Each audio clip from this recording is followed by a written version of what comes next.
আসসালামু আলাইকুম। আজ শেয়ার করব কিভাবে ঘরোয়া কিছু উপকরণ দিয়েই মুখের দুর্গন্ধটা দূর করতে পারেন। এটি কিন্তু খুব একটি বিরক্তিকর ব্যাপার। মুখের দুর্গন্ধটা অনেকেই ভালোভাবে দাঁত ব্রাশ করলেও, ডাক্তার দেখালেও, মেডিসিন খেলেও কিন্তু মুখের ভিতরে দুর্গন্ধটা থেকেই থাকে।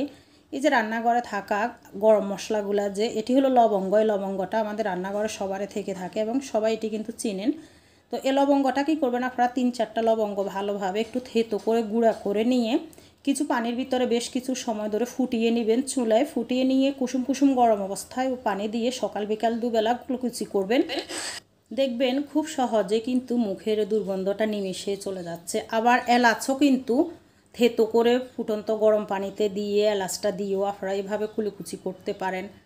আবার আরেকটি একেবারে সহজ পদ্ধতি শিখিয়ে দিই, যারা বাহিরে জব করেন, একেবারে সময় পান না এভাবে করার জন্য, যে প্রসেসটা আমি দেখিয়েছি। আপনারা কী করবেন, কিছু এলাচ, কিছু লবঙ্গ বা একটু দারুচিনি ভালোভাবে ধুয়ে টিস্যুর ভিতরে বা এয়ারটাইট একটি ছোটো কৌটার ভিতরে সাথে করে এটি রেখে দিবেন। রেখে দিলে হবে কি, বা সকালে ঘর থেকে যখন বের হবেন 2টো এলাচ মুখে দিয়ে বের হবেন, বা মুখের ভিতরে যে কোনো সময় এলাচ বা দারুচিনি, লবঙ্গ এগুলো কিন্তু রাখতে পারেন। রাখলে হবে কি, মুখের দুর্গন্ধটা একেবারে নিমিষেই দূর হয়ে যাবে এবং চিরতরে দূর হবে। লবঙ্গ, এলাচ এগুলো কিন্তু মুখের জীবাণু ধ্বংস করে ফেলে। আর আমাদের মুখে কিন্তু অনেক টাইমে জীবাণু যদি থেকে থাকে, দাঁতের ফাঁকে ময়লা জমে, এগুলোর কারণেও কিন্তু দুর্গন্ধ হয়। আবার বেশি পরিমাণে কিন্তু পানি খাওয়ার চেষ্টা করবেন। অনেক সময় কিন্তু মুখটা যখন শুকিয়ে যায় আমাদের, তখনও কিন্তু মুখের একটা দুর্গন্ধ বের হয়।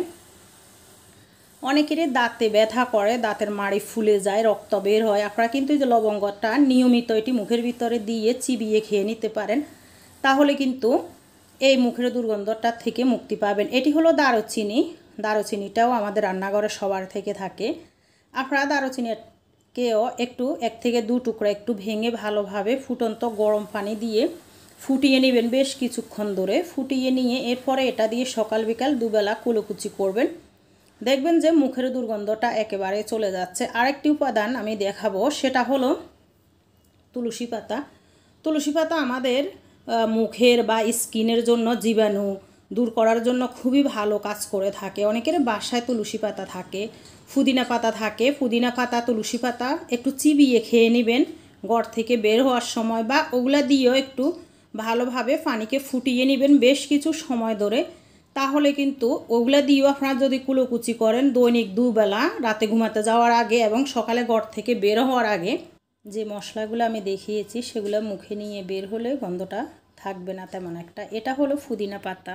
আর এই পুদিনা পাতার কিন্তু অনেক গুণাগুণ। অনেকের পেটে ব্যথা করে, বমি বমি ভাব হয়, ডিসেন্ট্রি হয়, ডায়রিয়া হয়, বা অনেক টাইমে ওষুধ খেলেও কিন্তু ধরে না। অনেকের পেটের পীড়ায় প্রায় সময় ভুগে থাকেন।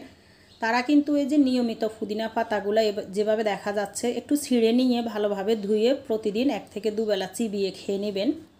দেখবেন যে আপনার পেটের হজমের যে গণ্ডগোলটা, সমস্যাটা, সেটা কিন্তু সহজেই দূর হয়ে যাবে। নিয়মিত খেয়ে দেখবেন সপ্তাহখানিক। এবং অনেকে গ্যাসের সমস্যায় ভুগে থাকেন, গ্যাস্ট্রিকের জন্য অনেক ওষুধ খেয়ে থাকে, কোনো ফলাফল পান না। আপনারা নিয়মিত যদি পুদিনা পাতা খেতে পারেন, দেখবেন যে গ্যাস্ট্রিকের সমস্যা একেবারে নির্মূল হয়ে গিয়েছে। আর তুলসী পাতা তো অনেকের বাসায় থেকে থাকে। তুলসী পাতাটাও আপনারা কিন্তু চা করেও খেতে পারেন। আবার এটা ফুটিয়ে ভালোভাবে কুচি করলে কিন্তু মুখের জীবাণুটা একেবারে চলে যাবে। আবার এমনি চিবিয়েও খেতে পারেন।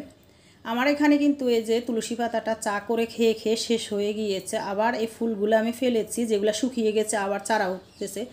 ছোটো একটি তেলের কন্টেনারে কিন্তু আমি যে চা পাতা দিয়ে, আলুর খোসা টোসা দিয়ে, এগুলা দিয়ে গাছ লাগিয়েছি।